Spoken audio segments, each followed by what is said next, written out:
রান্না হয়ে গেছে, সকালে জলখাবার হয়েছে, মা তো এসেছে সেটা তো আপনারা দেখতেই পেলেন। ডিম টোস্ট করেছিলাম আর তাড়াহুড়ো করে রান্নাগুলোও সেরে নিয়েছি। খুব তাড়াতাড়ি রান্না করেছি কারণ বিকেলে একটু মার্কেটে যাবো। রান্না কি করেছি দেখিয়ে নিই। রান্না করেছি, এখানে রয়েছে প্রতিদিনের মতন ভাত, এখানে রয়েছে লালতে পাতা দিয়ে মুসুরির ডাল দিয়ে করেছি। শুধু লালতে পাতার ঝোল করিনি, একটু মুসুরির ডাল দিয়েছি, দিয়ে তাই রান্না করেছি। এখানে করেছি পুঁটি মাছ, পটল আর কাটোয়ার ডাঁটা দিয়ে পাতলা করে কালো জিরে বাটার ঝোল। আর পুঁটি মাছগুলো আজকে একবারে হেভি, একদম বড় বড় ঝাড়া ঝাড়া পুঁটি মাছ।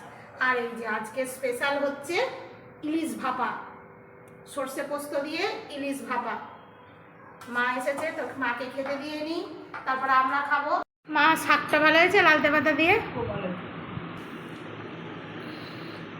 এই পুঁটি মাছের ঝোলটা ভালো লাগে ডাঁটা দিয়ে আর পাতলা করে কালো জিরে দিয়ে ঝোল, খুবই ভালো লাগে। খেয়ে দেখো কেমন হয়েছে।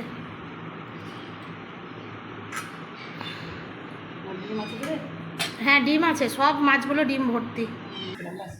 আর একটা খাও। ইলিশ মাছটা দেখে মনে হচ্ছে ভালোই হয়েছে। একটু ভাত নাও।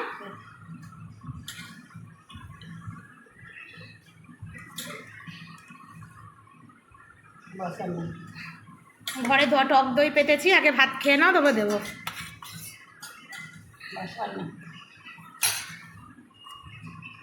আজকে এই পর্যন্ত বন্ধুরা, টাটা।